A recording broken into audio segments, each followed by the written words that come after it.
உறவுகள் அனைவருக்கும் வணக்கம். இது நம்முடன் நேர்காணலுக்காக இணைந்திருப்பவர் மரியாதைக்குரிய கந்தசாமி ஐயா அவர்கள். அவர் பட்டியல் மாற்ற இயக்கத்தினுடைய தலைமை ஒருங்கிணைப்பாளராகவும் தற்போது அரசியல் விமர்சகராகவும் இருந்து வருகிறார். ஐயா வணக்கம். ஐயா வணக்கம். நான் முதலாவதாக இந்த சமூகத்துக்காக இந்த நாட்டு மக்களுடைய நலன் கருதி எந்த விதமான காம்ப்ரமைஸ் இல்லாம செய்திகளை மக்கள் மத்தியில சேர்க்கிற டிகேவி ராஜா மீடியாவுக்கு என்னுடைய மனமார்ந்த பாராட்டுகளும் வாழ்த்துக்களும். ஐயா கேட்கிற கேள்வி முக்கியமான கேள்வி. நீங்க கேட்கிற கேள்வி அத்தனையும் முக்கியமான கேள்வி தாங்க. அப்படி வரீங்க? ஆமா, நிச்சயமா. பட்டியல் மாற்றம் என்ற ஒரு மிகப்பெரிய இதை நீங்க கையில எடுத்து போராட்டம் பயணம் பண்ணிருக்கீங்க. ஆமாங்க. இந்த இயக்கத்தை திரு கந்தசாமி அவர்கள் ஆரம்பித்து எத்தனை ஆண்டுகள் ஆகிறது? பட்டியல் மாற்றம் இயக்கம் ஆரம்பிச்சு 4 வருஷம் ஆயிட்டுதுங்க. 4 வருஷம் நான் தொடர்ந்து பட்டி தொட்டி எல்லாம் நான் போராடிட்டு இருக்கிறேன். கேட்ட கேள்வி 4 வருஷம் ஆச்சுங்க. 4 வருஷம். 4 வருடமாக இதுவரை தாங்கள் பட்டியல் மாற்றத்திற்காக எடுத்த நடவடிக்கைகள்ல தற்போது அதன் நிலைமை எப்படி இருக்கு? பட்டியல் மாற்றத்துக்காக மக்கள் மத்தியில இறங்கி நான் களமிறங்கி பணியாற்றி இருக்கிறேன். மக்களை வச்சு போராட்டம் பண்ணியிருக்கிறேன், ஆர்ப்பாட்டம் பண்ணியிருக்கிறேன். மக்கள் மத்தியில இந்த செய்தியை கொண்டு போறதுக்காக அங்கங்க பொதுக்கூட்டங்கள் போட்டிருக்கிறேன், பிரகடன கூட்டம் நடத்தியிருக்கிறேன். இன்னைக்கு பட்டியல் வெளியேற்றம், பட்டியல் மாற்றங்கிறது ஒரு மறக்க முடியாத, ஒதுக்க முடியாத ஒரு அது பேசும் பொருளா கொண்டுட்டு வந்தது மட்டும்தான் இந்த 4 வருஷத்துல நான் செஞ்ச ஒரு சாதனைன்னு நினைச்சிட்டு இருக்கிறேன். இதை நான் சொல்லல, எல்லாரும் சொல்றாங்க. அது எந்த அளவுக்கு உண்மைங்கிறது எனக்கு தெரியாது. என்ன கௌரவப்படுத்தணுங்கிறதுக்காக சொல்றாங்களோ, என்ன இன்சல்ட் பண்றாங்களோ, அதை பத்தி நான் கவலைப்படுறது. கௌரவப்படுத்தினாலும் சந்தோஷப்பட மாட்டேன், இன்சல்ட் பண்ணாலும் வருத்தப்பட மாட்டேன். என் கடமையை நான் சரிவர என்ன எங்கேயும் எவர்கிட்டையும் கையூட்டு வாங்காமல், யாரிடம் போய் மக்கள்கிட்ட போய் கையூட்டு வாங்காமல் என்னுடைய சொந்த காசை போட்டு என்னுடைய க்ளோஸ் நண்பர்கள் மத்தியில அவங்களுடைய உதவியை வாங்கி நான் சரியான பாதையில பட்டியல் வெளியேற்ற எந்த காம்ப்ரமைஸ் இல்லாம நான் இது கொண்டுட்டு வந்துட்டு இருக்கிறேங்க. இவ்வளவு செஞ்ச பிறகு ஏன் பட்டியல் மாற்றம் கிடைக்கலாங்கிற ஒரு கேள்வி இதுல என்னன்னா, அதாவது பட்டியல் மாற்றம் ஒன்றை வைத்துக் கொண்டு இந்த பேச்சை வச்சுக்கிட்டு ஐயா கந்தசாமி ஐயா அவர்கள் நல்லா ஜாலியா இருக்காரு, அந்த மாதிரி ஒரு இது இருக்கு. கந்தசாமி எனக்கு விவரம் தெரிஞ்ச காலத்துல இருந்து ரொம்ப ஜாலியா இருப்பாங்க. இதை பத்தி நான் கவலைப்பட மாட்டேன். ஏன்னா எனக்கு ஆசை என்பது எதையுமே இல்லைங்க. ஆசை இருந்தாதான் ஒரு மனிதன் எவன் ஒருவன் அதிகமா ஆசைப்படுறானோ அவனுக்கு கவலை உருவாகும். அந்த ஆசை நிறைவேறவில்லைன்னா கவலை உருவாகும். கவலை உருவாச்சுன்னா அந்த கவலையிலே அவன் செட்டு போடுவான், இல்லைன்னா திருடுவான், இல்லைன்னா தண்ணி அடிப்பான், இல்லைன்னா சீட்டாடுவான், இல்லைன்னா பொம்பளை பிடிக்க செய்வான். இதெல்லாம் மறக்கிறதுக்கு எனக்கு ஆசையே கிடையாது. நான் இந்த பிறவியில என்னால் என்ன செய்ய முடியும் அப்படிங்கிற ஒரே கான்செப்ட்ல நான் ஒரு மோடிஜினுடைய பாலிசை நான் அவருடைய சித்தாந்தம் என்னன்னா, அந்த தேசத்தை காப்பாற்ற வேண்டும் அப்படிங்கிறது அவர் மோடிஜினுடைய சித்தாந்தம். என்னுடைய ஏன் லெவலுக்கு நடந்த மக்களுக்கு, மக்களுடைய கௌரவத்தை, இந்த மக்களுடைய தன்மானத்தை மீட்டெடுக்க வேண்டும் என்பதற்காக அந்த இதுல நான் காம்ப்ரமைஸ் பண்ணிக்காம நான் பயணம் பண்ணிட்டு இருக்கிறேன். எந்த ஒரு முகாந்திரமும் இல்ல, மீட்டெடுப்பதற்காக உண்டான முகாந்திரம் அனைத்து பணிகளும் நான் செய்ய வேண்டியதை செஞ்சுட்டேன். என்னுடன் சேர்ந்த என்னுடைய சகோதரர்கள் இணைந்து நாங்கள் செய்ய வேண்டியதை செஞ்சிட்டோம். ஆனால் மக்களுடைய ஒத்துழைப்பு மிக மிக மிக மிக குறைவு. நான் கிராமத்தில் இருக்க மக்களை குறை சொல்ல தயாரா இல்லை. 100 அமைப்புகள் வச்சிருக்கிறீங்க. 100 அமைப்புகளும் பல முறை நான் கூப்பிட்டு இருக்கிறேன். ஐயா வாங்கியா, எல்லாம் ஒண்ணு சேர்ந்து செய்யலாம், ஒரு ஜாயிண்ட் ஆக்ஷன் கமிட்டி போடுவோம், அதுல சேர்ந்து நம்மளுடைய ஸ்ட்ரென்த், மக்களுடைய ஸ்ட்ரென்த்தை காட்டணும், மக்களுடைய உணர்வுகளை அரசுக்கு கொடுக்கணும், மக்களுடைய எதிர்ப்பை நம்ம தெரிவிக்கணும்.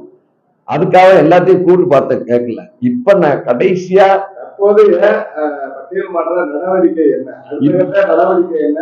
இப்ப நான் அடுத்த கட்ட நடவடிக்கை நான் இதுக்கு முன்னாடி எம்பி தேர்தலை சொல்லிட்டு இருந்தீங்க. ஆமா எம்பி தேர்தல் எம்எல்ஏ தேர்தலை சொல்லுவீங்களா? இல்ல நான் எம்எல்ஏ தேர்தல் சொல்லவில்லை, நான் டேட்டு பிக்ஸ் பண்ணல. ஏன்னு கேட்டா ஏற்கனவே டேட் பிக்ஸ் பண்ணி அது அந்த தேதியில நடக்க வேண்டியது நடக்காம போறதுக்கு காரணம் மக்களுடைய இயலாமை. அதாவது கன்னிசாமியுடைய அந்த போராட்டத்துக்கு மக்களுடைய எழுச்சி அதிகமாக இல்லை. இன்னைக்கு பெரிய பெரிய தலைவர் எல்லாம் கூப்பிட்டா கூட காசு கொடுத்துதான் கூட்டியாந்து கூட்டத்தை காட்டுறான். பெரிய பெரிய அரசியல் கட்சிகளே. கன்னிசாமி இந்த மக்கள்ல ஒரு கூட்டம் போட்டு காசு கொடுத்து கூட்டியாந்து அங்க உட்கார வச்சு நான் ஒரு பெரிய பெரிய தலைவரா காட்டிக்க நான் விரும்பல. உணர்வு உள்ளவர்களை வைத்து நான் போராட்டம் பண்ணியிருக்கிறேன். உணர்வு உள்ளவர்களை உணர்வை உருவாக்குவதற்கு நான் பேசுறேன். இப்போ நான் சொல்றேன், மக்களுடைய எழுச்சி, மக்களுடைய உணர்வுகள், மக்களுடைய கோரிக்கை நிறைவேற வேண்டும் என்று சொன்னால் உங்களுடைய கோஷங்கள், உங்களுடைய உணர்வுகளை அரசாங்கத்துக்கு தெரிவிக்க வேண்டும். இந்த நாட்டுல எத்தனை லட்சம், இன்னைக்கு தேவேந்திர எத்தனை லட்சம் பேர் இருக்காங்க. எந்த விஷயம் இந்த பட்டியல் மாற்றத்திற்கு பெரும் தடையா இருக்குது? மக்களுடைய அந்த உணர்வுகளை அரசாங்கத்துக்கு முழுமையாக கொண்டு போகல. மக்களுடைய உணர்வு, மக்களுடைய அந்த விஷயத்துல எல்லாருமே பட்டியலில் ஏற்ற வேணும்னு கேட்கிறான். ஐஏஎஸ் அதிகாரிகள் இருந்து இன்னைக்கு இருக்கிற சிட்டிக்கு சட்டமன்ற உறுப்பினர் கொண்டு கேட்கிறாங்க, கிராமத்துல இருக்க இளைஞர்களும் கேட்கிறாங்க. ஆனா அதுக்கு என்ன செய்யணுங்கிறத நம்ம சொன்னாலும் அவங்களால செய்ய முடியல. இப்ப ரொம்ப சிம்பிளான ஒரு இது சொல்றேன். இன்னைக்கு தமிழ்நாட்டில் இருக்கிற 100 தலைமைகள் இருக்கிறது. 100 தலைமைகளும் ஆளுக்கு ஒரு 10,000 பேர்த்திட்ட கார்டு வாங்க, ஒரு போஸ்ட் கார்டு பாருங்க, 10,000 பேர். ஒரு மாவட்டத்துல ஒரு தலைமை இருக்குன்னு சொன்னா அந்த மாவட்ட அந்த அந்த இயக்கத்தினுடைய தலைமை 10,000 பேர்த்திட்ட பிரிண்ட் அடிச்ச போஸ்ட் கார்டு வாங்கி பிரிண்ட் பண்ணி வாங்கியாந்து கொடுத்துட்டோம். அதே மாதிரி அரசு ஊழியர்களுக்கு நான் வைக்கின்ற கோரிக்கை, இந்த சமுதாயத்தினுடைய பேரை இந்த தேவேந்திரன்னு மாறுதட்டி நீங்க சொல்லிக்கிறீங்க, தேவேந்திர குல வேளாண்னு மாறுதட்டி சொன்னீங்க.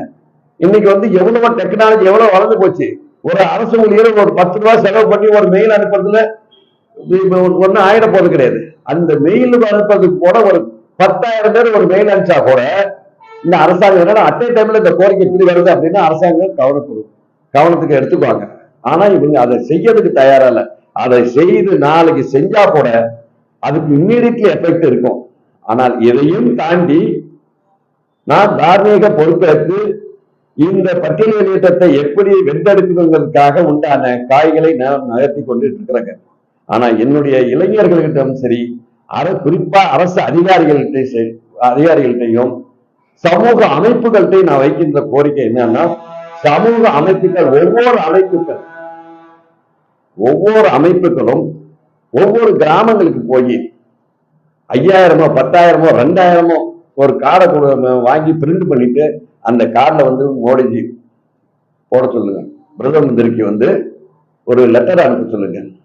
அதே மாதிரி ஒரு சீஃப் மினிஸ்டருக்கு ஒரு லெட்டர் அனுப்ப சொல்லுங்க, எங்களுக்கு பட்டியல் வெளியேற்றம் செய்து கொடுக்க வேண்டும், இல்லைன்னா நாங்க ரேஷன் கார்டை எங்களுடைய ரேஷன் கார்டை நாங்க திருப்பி கொடுக்க போறோம் அப்படின்னு ஒரு கோரிக்கை, ஒரு இதை மட்டும் வச்சு ஒவ்வொரு அமைப்புகளும் ஒரு 1000 பேர்த்திட்ட வாங்கிட்டுங்க, வேணா நான் கார்டு நான் வாங்கி கொடுக்குறேன் என்ன, ஒரு 1000 பேர்த்துக்கு ஒவ்வொரு அமைப்புன்னு வச்சுட்டு இருக்காங்களே. நான் பெரிய வீராதி வீரன், சூராதி சீரன், தானை கீனம் தோணைன்னு கிடக்குறாங்க இல்லையா. ஒவ்வொரு அமைப்புகளும் சரி, உன்னுடைய பங்களிப்பாக குறைஞ்சது ஒரு 1000 கிராமத்தில் உள்ள மக்கள்கிட்ட போய் நீ பிரிண்ட் பண்ணி அந்த மக்கள்கிட்ட கையெழுத்து வாங்கி அந்த கார்டை கவர்மெண்ட்டுக்கு அனுப்பிட்டோம். அதே மாதிரி இந்த தருணத்துல தேவேந்திர சமுதாயத்தை சேர்ந்த அரசு ஊழியர்கள், அவங்க கிளாஸ் 4 இருந்தாலும் சரி, ஐஏஎஸ் இருந்தாலும் சரி, அவர்களிடம் மிகவும் தாழ்மையோடு பணிவோடு உணர்வோடு நான் கேட்கின்றேன். உன்னுடைய பிள்ளைகளுடைய கௌரவத்தை காப்பாற்றுவதற்காகத்தான் பட்டியல் மாற்றத்தை கேட்கிறோம். உன் பிள்ளைகள் நாளைக்கு தலை குனிந்து அவமானப்பட்டு நிற்க கூடாதுங்கிறதுக்காக தான் பட்டியல் மாற்றம் கேட்கிறோம். நாளைக்கு எஸ்சி என்று சொல்லி இந்த சமுதாயத்தினுடைய வேலை வாய்ப்புகள் பறிபோகுதுங்கிறதுனாலதான் நாங்கள் பட்டியல் மாற்றம் கேட்கின்றோம். ஆகவே ஒவ்வொரு அரசு ஊழியர்களும் பாரத பிரதமருக்கும் அதே மாதிரி தமிழக சீஃப் மினிஸ்டருக்கும் ஒரு மெயில் அனுப்பிட்டோம். இந்த மெயில் அனுப்பிட்டுங்க, இந்த இது கூடிய சீக்கிரத்துல பட்டியல் மாற்றம் வருதா இல்லையான்னு பாருங்க. ஏன்னா நீங்க பசிக்கிற பிள்ளை பசிச்சா அழுவணும் இல்லைங்க குழந்தை. நிச்சயமா. அழுகிற பிள்ளைக்கு தான் பால் கொடுக்க முடியும். நீங்க மெத்தனத்துல இருக்கிறீங்க, பால் குடிக்கிறது பதில் தண்ணி அடிச்சு போட்டு உட்காந்துட்டு இருக்கிறீங்க. அப்புறம் எப்படி வந்து இது பண்ண முடியும்? கண்ணுசாமி கேட்டுக்கிட்டு நான் இதையெல்லாம் தாண்டி, அதுதான் நான் சொல்றேன், இதையெல்லாம் தாண்டி என்னுடைய செயல்பாட்டை நான் துரிதப்படுத்தி பட்டியல் வெளியேற்றம் வாங்குவதற்கு உண்டான அனைத்து பணிகளையும் நான் இப்பொழுது செய்து கொண்டிருக்கின்றேன். அதாவது பாராளுமன்ற தேர்தலுக்கு பிறகு பட்டியல் மாற்றம் சம்பந்தமாக எந்த ஒரு பேச்சும் தங்களிடமிருந்து தென்படவில்லை. நான் ஏற்கனவே நான் சொல்லியிருந்தேன், மதுரை பிரகடன கூட்டம் தள்ளி வைக்கப்பட்டதுன்னு தான் சொல்லியிருக்கிறேன், ஒத்தி வைக்கப்பட்டது. இப்ப நான் ஒரு மதுரை பிரகடன கூட்டம், பட்டியல் வெளியேற்றம் மதுரை பிரகடன கூட்டத்தை நான் கூடிய சீக்கிரத்துல கூட்டத்துக்கு என்னன்னா எம்பி எலெக்ஷனுக்கு அப்புறம் அதை பத்தி பேசல. ஆக பாஜகவுக்கு ஒரு வேலையை பார்த்துட்டீங்க. பாஜகவுக்கு இல்ல, பாஜகவுக்கு வேலை பார்க்கல. தேவேந்திர குல வேளாளர் 60-70 வருஷமா போராடிட்டு இருந்த மக்களுக்கு வந்து தேவேந்திர குல வேளாளர் என்று அரசாணை என்ன பாராளுமன்றத்துல பாஸ் பண்ணி கவர்னர் ஜனாதிபதி கையெழுத்திட்டு அரசாணை வெளியிட்டு அந்த மோடிஜிக்காக நான் பிரச்சாரம் பண்றேன். ஏன்னு கேட்டா அது என்னுடைய சுயநலம் முழுக்க. அடுத்தது பட்டியல் வெளியேற்றம் செய்து கொடுப்பாங்க அந்த நம்பிக்கை தானுங்க நாட்டை ஒப்படைச்சிருக்கிற மோடிட்டையும் ஸ்டாலின்ட்டையும். மக்கள் கேட்பாங்க, எனக்கு தெரியும், மக்கள் கேட்பாங்க. நான் பிஜேபியில பொறுப்புல இருக்கிறேன்னா இல்லைங்க, நான் பொறுப்பு வரும்னா நாளைக்கே நான் வாங்கிட்டு போயிடலாங்க ஒரு பொறுப்பு. எனக்கு பதவி வேணும்னு சொன்னா நான் எத்தனை நாள் பதவி வாங்கிட்டு போயிடலாங்க. எனக்கு பட்டியல் வெளியேற்றம் தாங்க எனக்கு பதவி. என் மக்கள் என்னை வந்து அண்ணன் கண்ணுசாமி அண்ணாச்சி இதை செஞ்சு கொடுத்தாருன்னு சொல்றாங்க பாருங்க, இதை விட பதவி வேற எனக்கு எதுவுமே இல்லைங்க. நான் சமூகத்துக்காக, இந்த சமூகத்தினுடைய தன்மானத்தை காப்பாற்றுவதற்காக நான் வந்து என்னுடைய இதை நான் இந்த பயணம் பண்ணிட்டு அதுதான் நான் சொன்னேன். இது வந்து இந்த தேசம் நல்லா இருக்க வேண்டும் என்பதற்காக மோடிஜி களமிறங்கி இன்னைக்கு நாட்டை வழி நடத்திட்டு இருக்காரு. எதிர்கட்சிகள் 1000 பேர் பேசலாம், எதிர்கட்சியே இல்லையே, எதிர்கட்சி இல்லை, எதிர்கட்சிக்கு எந்த சப்ஜெக்டும் கிடையாது. மோடி என்ன சப்ஜெக்ட்? தனிப்பெரும் எதிர்கட்சி எங்க இருக்குது சொல்லுங்க. பாராளுமன்றத்துல என்ன உங்களுக்கு பாராளுமன்றத்துல பாரம்பரியமே தெரியாம மரபே தெரியாம இருக்கக்கூடிய எதிர்கட்சி தலைவர், பாராளுமன்றத்தினுடைய மரபே என்னன்னு தெரியலைங்க, அவரு எதிர்கட்சி தலைவர். எப்படி இந்த நாடு உருப்படும்? அந்த எதிர்கட்சி தலைவர் போஸ்ட்ல எத்தனை பேர் உட்கார்ந்துருந்தாங்க, எவ்வளவு பெரிய வல்ல ஜாம்பவான்லாம் இருந்தா. அந்த எதிர்கட்சி தலைவர் இன்னைக்கு ராகுல் காந்தி உட்காந்துக்கிட்டு சின்ன பிள்ளை மாதிரி கதை சொல்லிட்டு இருக்காரு. ஏங்க நீட் எக்ஸாம்ல ஒரு பிரச்சனை வந்துருச்சு தேர்தல் நேரத்துல. அவங்க என்ன நினைச்சாங்க, அப்ப அபிஷியல் தான் பண்ண, அரசியல்வாதி யாருமே தலையில்ல, அபிஷியல்ஸ் எங்க எல்லா தேர்தலையும் இவர் தவறு நடக்கிறது. நாளே மரபு என்னன்னு தெரியாதவங்க எல்லாம் இன்னைக்கு எதிர்கட்சியா இருந்துகிட்டு எங்க கொஸ்டின் பேப்பர் அவுட் ஆயிடுச்சு, இது லீக் ஆயிடுச்சு, நீட்ல மட்டுமா ஆச்சு, எல்லாத்துலயுமே ஆகுதுங்க. அது ஒரு பிரச்சனைன்னு வச்சுக்கிட்டு பாராளுமன்றத்தை நடத்த விடாம ஒரு நாளைக்கு எத்தனை கோடி ரூபாய் செலவாயிட்டு இருக்குது. நிச்சயமா அபிஷியல்ஸ் தான், அபிஷியல் தாங்க காரணம். அபிஷியல் வழி நடத்துறது அப்ப இதுவரைக்கும் வரல, இந்த 10 வருஷமா வரலைங்க. இப்ப தேர்தல் நேரத்துல அவங்க இவங்க எல்லாம் எலெக்ஷன்ல இருந்தாங்க, தேர்தல் வேலையில இருந்தாங்க அரசியல்வாதிங்க, சமாளிப்பது இல்லை. இதுதான் உண்மை, யதார்த்தம். அரசியல்வாதி எல்லாருமே அந்த கவர்மெண்ட் மினிஸ்டர், சம்பந்தப்பட்ட மினிஸ்டர், மோடி பிரைம் மினிஸ்டர் எல்லாருமே தேர்தல் இருந்தாங்க. இந்த நேரத்தை பயன்படுத்திக்கிட்டு அபிஷியல்ஸ் தவறு பண்ணாங்க. அந்த அபிஷியல்ஸ் தவறு பண்றதுக்கு எதிர்கட்சிகள் உறுதியா இருக்காங்க. இன்னைக்கு இத்தனை மர்டர் நடக்குது அப்படின்னு சொன்னா அரசாங்கத்தினுடைய இன்னைக்கு ஆம்ஸ்ட்ராங் விஷயம் 150 மீட்டர் தூரத்துல போலீஸ் ஸ்டேஷன் இருக்கும் போது ஒரு வீட்டுல நடக்குது. அதே மாதிரி கள்ளக்குறிச்சியில 150 மீட்டர் 100 மீட்டர்ல போலீஸ் ஸ்டேஷன் இருக்கு, அங்க கள்ளச்சாராயம் குடிச்சு 65 பேர் சாவறான். இதெல்லாம் எப்படி நடக்குது? அரசாங்கத்தினுடைய சப்போர்ட் இல்லாம இதை யாரும் செய்ய முடியாதுங்க. ஒரு போலீஸ் ஸ்டேஷனுக்கு பக்கத்துல ஆம்ஸ்ட்ராங்கினுடைய மர்டர் நடக்குது சிட்டியில. இந்த மாதிரி எத்தனை மர்டர் நடக்குது. இந்த மர்டருக்கெல்லாம் ஏதாவது சொன்னாங்களா? அதனால எதிர்கட்சிகள் அரசியல் பண்ண தெரியாம மக்களை பற்றி சிந்திக்காம இருக்கிறாங்க. அதனால அவங்க இது பண்ணிட்டு, நான் என்னுடைய மக்களை பற்றி சிந்திச்சுட்டு தான் இதை இப்படி செய்யணுங்கிறதுக்காக பட்டியல் மாற்றம் என்ன கந்தசாமி ஒரு யாரோ தம்பி கூட போறாரு, இவருக்கு ஆரம்பிச்சிட்டாரு, அவருக்கு வேற வேலையே இல்லையா? எனக்கு வேற வேலை இல்லாதனால இது பண்றேன். எனக்கு எத்தனையோ வேலைகள் இருக்குது. ஆனா நான் எடுத்த பயணத்தை வெற்றிகரமா முடிக்கணுங்கிறதுக்காக எந்தெந்த எதை கையாளணுமோ அதையெல்லாம் நான் கையாண்டு செஞ்சுட்டு இருக்கிறேன். இறுதியாக நான் மக்கள்கிட்ட வைக்கக்கூடிய ஒரே ஒரு கோரிக்கை, சமூக அமைப்புகளுக்கு வைக்கின்ற கோரிக்கை, பட்டியல் வெளியேற்றம் என்பது சமுதாயத்துக்கு கிடைக்கக்கூடிய வெற்றி. நான் கருசாமி நான் சொல்லிடுறேன், சமுதாயத்துக்கு கிடைக்கக்கூடிய வெற்றி இது சமுதாயத்துக்கு தான் போய் சேர்ந்தே தவிர கந்தசாமிக்கு போய் சேராது. ஆகவே இருக்கிற அமைப்புகள் அத்தனை பேரும் என்னன்னா, தன்னலமற்ற முறையில இஷ்யூல காம்ப்ரமைஸ் இல்லாம ஒவ்வொரு அமைப்புகளும் ஒரு 1000 கார்டு, ஒரு 500, ஒரு 10,000 கார்டு, நான் 1 லட்சம் கார்டு வாங்கி தர்றேங்க. நான் வாங்கி கொடுக்குறேன். எனக்கு நான் இப்ப நாளைக்கு நான் கையில இருந்து போட்டு கொடுக்க மாட்டேங்க. நான் கையில இருந்து எனக்கு நான் இருந்ததெல்லாம் அழிச்சிட்டேன். நான் கேட்டாச்சுன்னா வாங்கி கொடுக்கறதுக்கு நல்ல உள்ளங்கள் இந்த சமுதாயத்துல இருக்கிறாங்க. ஆளுக்கு 1000 கார்டு வாங்கி கொடுக்கணும், எனக்கு 1 லட்சம் வந்துடும். 100 பேர்த்து நான் பிடிச்சினா 1000 கார்டு வாங்கி கொடுக்கணும், வந்துடுவாங்க.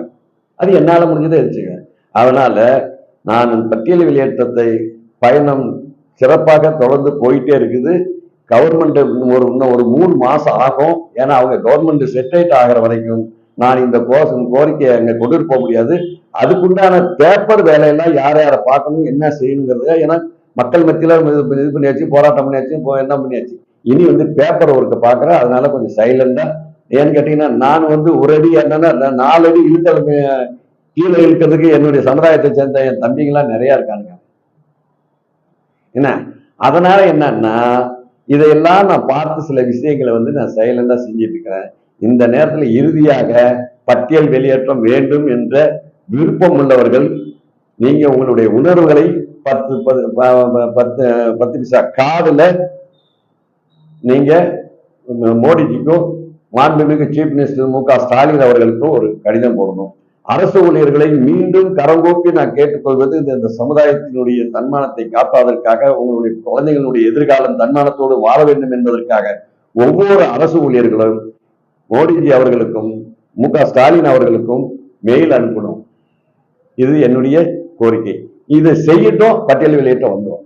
நிச்சயமா நிச்சயமா உங்களுக்கு எண்ணம் ஈழ கண்டிப்பா டி.கே.வி. ராஜாவின் வாழ்த்துக்கள். நன்றி நன்றி நன்றி.